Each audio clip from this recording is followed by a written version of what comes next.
আজ রান্না করব বেগুন দিয়ে গঙ্গার তাজা তাজা সরপুঁটি মাছের ঝোল। হ্যালো এভরিওয়ান, আমি মৌমিতা। আমার আরও একটা নতুন ভিডিওতে তোমাদের সবাইকে স্বাগত জানাই। তো চলো শুরু করা যাক আজকের ভিডিওটা। আশা করছি ভালো লাগবে তোমাদের। তো প্রথমেই এখানে আমি বেগুন লম্বা লম্বা করে কেটে নিয়েছি, আর এখানে রয়েছে 6 পিস সরপুঁটি মাছ, যেটা নুন হলুদ মাখিয়ে একটু ম্যারিনেট করে রেখে দিচ্ছি মিনিট 10-এর জন্য। অন্যদিকে কড়াইটা গরম করে নিয়ে এর মধ্যে বেশ কিছুটা সর্ষের তেল দিয়ে দিলাম। সর্ষের তেলটা গরম হয়ে যাওয়ার পরে একে একে নুন হলুদ মাখানো সরপুঁটি মাছগুলোকে কড়াইতে দিয়ে দিলাম। এপিট ওপিট লালচে করে ভেজে তুলে নেব।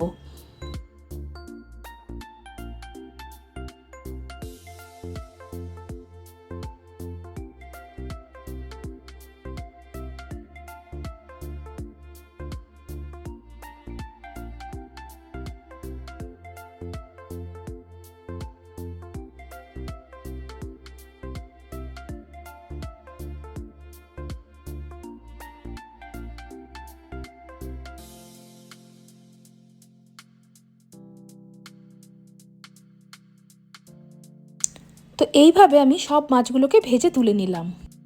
এবার কড়াইতে আরও একটু তেল দিয়ে আগে থেকে নুন হলুদ মাখানো বেগুনগুলোকে দিয়ে দিলাম। বেগুনগুলোকে একটু লালচে করে ভেজে তুলে নেব।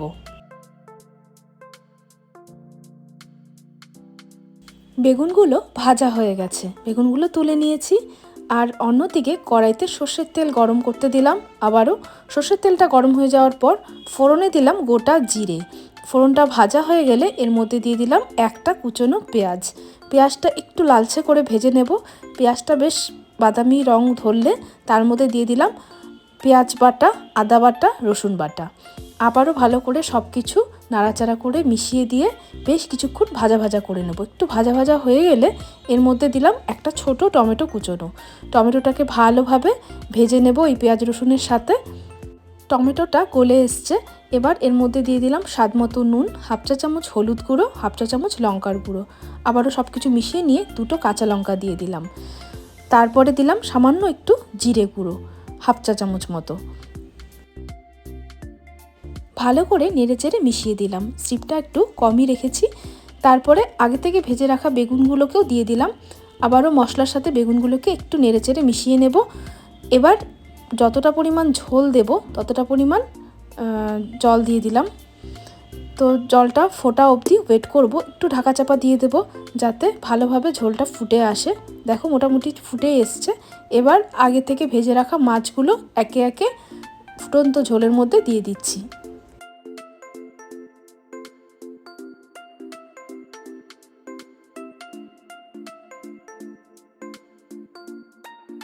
স্টিমটা কমিয়ে আরও কিছুক্ষণ ঢেকে রেখেছিলাম।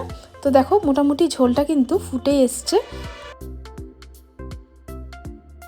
ঝোল ফুটে গেছে, বেগুনও সেদ্ধ হয়ে গেছে, মাছও কুক হয়ে গেছে। তো এর মধ্যে এবার ধনেপাতা কুচোনো ছড়িয়ে দিলাম।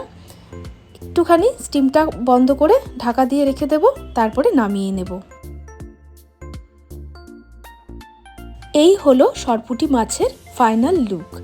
বেগুন দিয়ে কত সহজে সরপুঁটি মাছের ঝোল রান্না করে ফেললাম। গরম ভাতে দারুণ লাগে খেতে।